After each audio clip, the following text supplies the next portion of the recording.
আসসালামু আলাইকুম আরহামাতুল্লাহ। আশা করি আল্লাহ তাআলার অশেষ মেহরবানিতে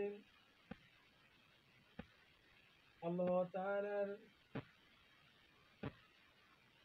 রহমান এবং রহিম নামের উসিলায় আল্লাহ রাব্বুল আলামিন আমাদেরকে ভালো রেখেছেন, সুস্থ রেখেছেন।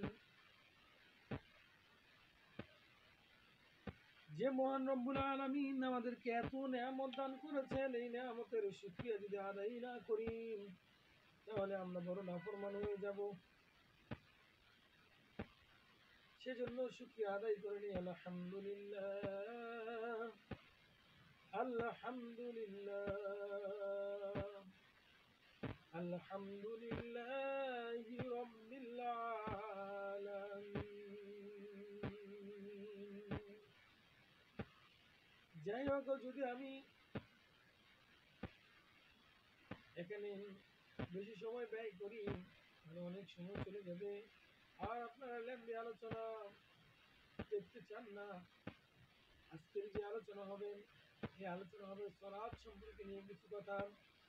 আল্লাহ রাব্বুল আলামিন কুরআনুল কারীমে কোন কোন আয়াতে, কোন কোন সূরার কোন কোন আয়াতের ভিতরে আল্লাহ রাব্বুল আলামিন সালাত সম্পর্কে বলে দিয়েছেন। কুরআনুল কারীমের যতগুলো আয়াত আছে সালাত সম্পর্কে, এই নামাজ সম্পর্কে সবগুলো আয়াত আজকে আমি তুলে ধরবো। আপনাদের যদি কারো প্রয়োজন থাকে খাতা কলম নিয়ে লিখে নিতে পারেন। হয়তো যখন বলবো তখন হয়তো একটু দ্রুত গতিতেও বলতে পারি, এর জন্য আপনারা কিন্তু অবশ্যই থেমে থেমে লিখে নেবেন। যাই হোক, প্রথমে আল্লাহ রাব্বুল আলামিন কুরআনুল কারীমের সূরাতুল হজ, কুরআনুল কারীমের 22 নম্বর সূরা, 22 নম্বর সূরার 41 নম্বর আয়াত, সূরাতুল হজ এর 41 নম্বর আয়াত আল্লাহ রাব্বুল আলামিন বলেছেন, কি বলেছেন জানেন? আল্লাযীনা ইন্না মাক্কান্নাহুম ফিল আরদি আকামুস সালাত ওয়া আতুয যাকাত ওয়া আমরু বিল মারুফ ওয়া তানহাউনা আনিল মুনকার ওয়ালিল্লাহিল আকিবাতুল মুত্তাকিন ওয়ালিল্লাহিল আকিবাতুল উমুর। আল্লাহ রাব্বুল আলামিন বলেছেন, আল্লাযীনা ইন্না মাক্কান্নাহুম ফিল আরদি আকামুস সালাত। আল্লাহ রাব্বুল আলামিন এই আয়াতের ভিতরে ঘোষণা করে দিয়েছেন, আমি আল্লাহ রাব্বুল আলামিন ঘোষণা করে দিলাম, হে নবী, ওই সমস্ত লোকগুলো হলো তারা যাদেরকে আমি আল্লাহ পৃথিবীর বুকে ক্ষমতা দিয়েছি, ক্ষমতা দেই তাদের। তাহলে তারা ক্ষমতা যদি দেয় তাহলে তারা মসজিদে যায়, তাহলে তারা নামাজ কায়েম করেন, যাকাত আদায় করে, ভালো কাজের আদেশ করেন এবং মন্দ কাজ থেকে নিষেধ দেন, আর সকল বিষয়ের পরিণাম আল্লাহর হাতে। ও আমার পানির ভাইয়েরা, ভালোভাবে শুনে নেন। যারা নেতা হওয়ার পর মসজিদে যান, দান করেন, তাদের দান করার কি কোনো কাজে আসবে কিনা? তারা যে সলাত আদায় করেন, এই সলাত আপনার কোনো রকমের কোনো ফায়দা আসবে কিনা?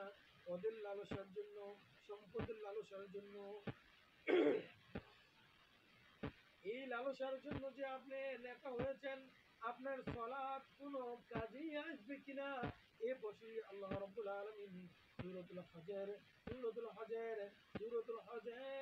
41 নম্বর আয়াতের ভিতরে ঘোষণা করে দিয়েছেন, আল্লাযীনা ইন্না মাক্কান্না আল্লাযীনা ইন্না মাক্কান্নাহুম ফিল আরদি الذين إن مكناهم في الأرض أقاموا الصلاة وآتوا الزكاة وأمروا بالمعروف وتنهون عن المنكر ولله العاقبة কালিমাতুল উমুর। আল্লাহ রাব্বুল আলামিন আয়াতে নিজে বলে দিয়েছেন যে তোমরা যদি আমি যদি আল্লাহ রাব্বুল আলামিন তোমাদেরকে ক্ষমতা দেই, তোমাদেরকে চেয়ার দেই, তোমাদেরকে সম্পদ দিই, তাহলে তোমরা মসজিদে যাও, সালাত করো, দান খয়রাত করো, ভালো ভালো কাজ করো। তোমার এই দান খয়রাত আমি আল্লাহ কতটুকু কবুল করি এই বিষয় নিয়ে এই আয়াতের তাফসীর করে দেখো। ঠিক কথা ভেবেছেন?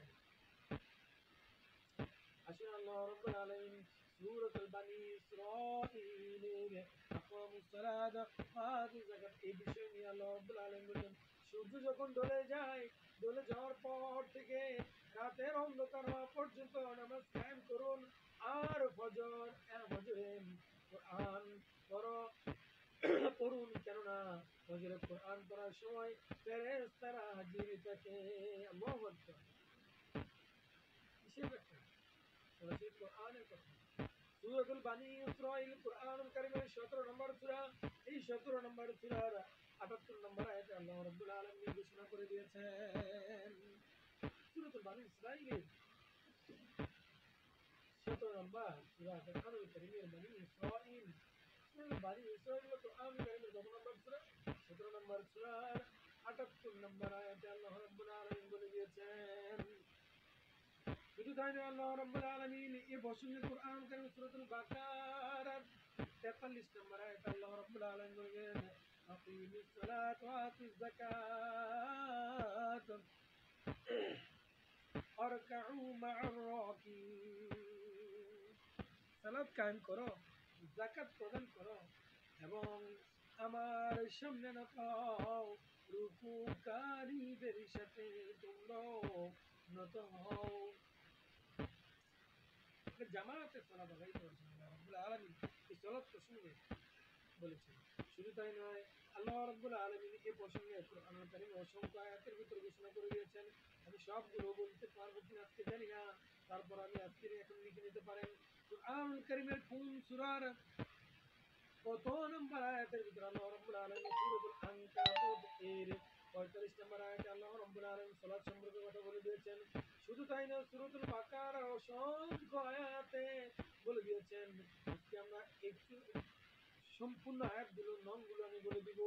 43 নম্বর সূরাতুল বাকারা, 43 নম্বর, 110 নম্বর, 125 নম্বর, 138 নম্বর, সূরাতুন নিসার 101 নম্বর, 103 নম্বর আয়াতে আল্লাহ রাব্বুল আলামিন সালাত সম্পর্কে ঘোষণা করে দিয়েছেন।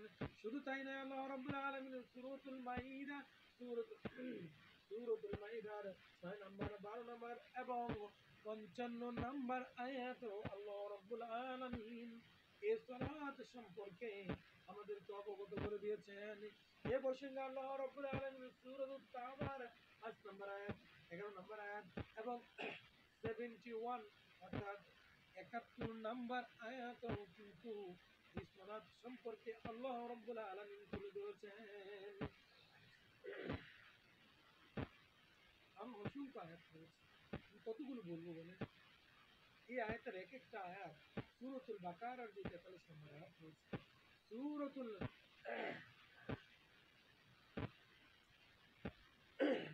হজের যে 41 নম্বর আয়াত রয়েছে, এই আয়াতের তাফসীর করলে কিন্তু দিনের পর দিন রাতের পর রাত শেষ হবে।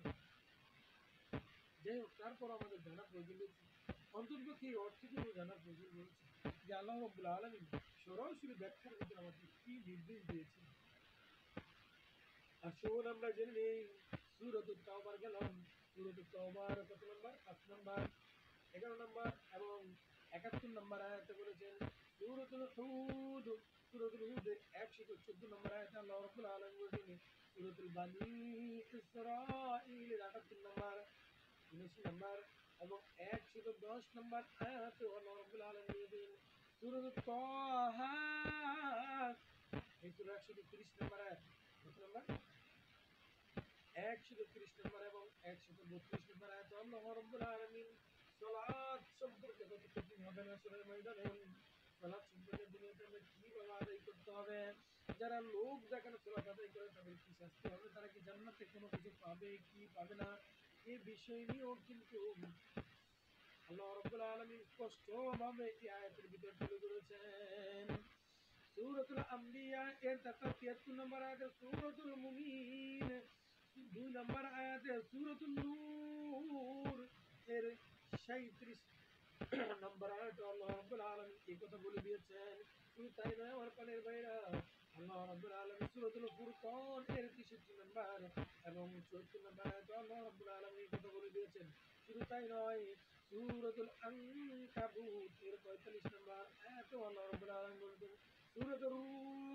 সূরাতুর রুম এর 39 নম্বর এবং 55 নম্বর আয়াতেও আল্লাহ রাব্বুল আলামিন সালাত সম্পর্কে তুলে ধরেছেন। এরকম অসংখ্য আয়াত রয়েছে। সূরাতুল জুমার 9 নম্বর আয়াতে তুলে ধরেছেন।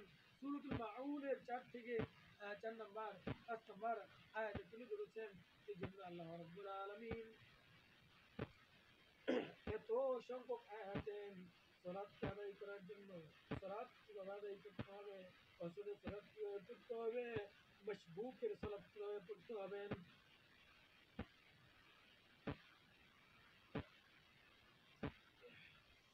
অসুস্থ অবস্থায় কিভাবে সালাত আদায় করতে হবে, এই সমস্ত বিস্তারিত আলোচনা আল্লাহ রাব্বুল আলামিন এই আয়াতগুলোর ভিতরে তুলে ধরেছেন। এ প্রসঙ্গে একটি হাদিস বলি, হাদিসটা না বললে নেওয়া হয়েছে না। হযরত আবু সাঈদ খুদরী রাদিয়াল্লাহু তাআলা আনহু হতে বর্ণিত, তিনি বলেন, যাই হোক, হযরত আব্দুল্লাহ ইবনে এই হাদিসটা আমরা শুনবো আজকে ইনশাআল্লাহ। হযরত আব্দুল্লাহ ইবনে উমর রাদিয়াল্লাহু তাআলা আনহু হতে বর্ণিত, তিনি বলেন, একদিন নামাজ পড়ার চাইতে জামাতে নামাজ পড়ার ফজিলত সম্পর্কে বিশ্বনবী মুহাম্মদ রাসূলুল্লাহ সাল্লাল্লাহু আলাইহি সাল্লাম আমাদেরকে ইরশাদ করলেন, কেউ যদি একাকী নামাজ পড়ে, আর একাকী নামাজের চাইতে জামাতে নামাজ পড়লে 7 গুণ, সরি 27 গুণ, 100 গুণ, 1000 গুণ, 1,00,000 নামাজের গুণ, মানে 1 রাকাত নামাজ যদি আদায় করেন, যদি আপনি আমজেগানা মসজিদে 1 রাকাত নামাজ আদায় করেন, তাহলে 1 রাকাতের ফজিলত পাবেন। আর যদি জামে মসজিদে পড়েন,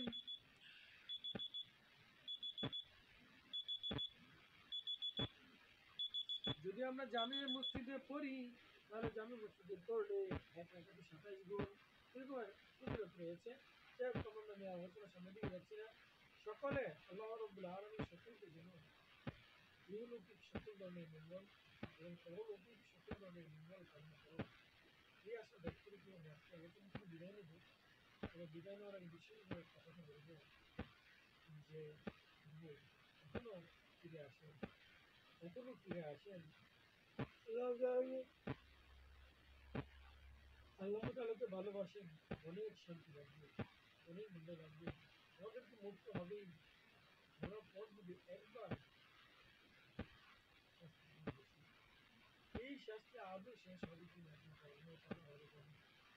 যাই হোক, সকলকে যেন আল্লাহ রাব্বুল আলামিন দিনের সেই এলেম দান করেন এবং সদরুসে আমল করার তৌফিক দান করেন।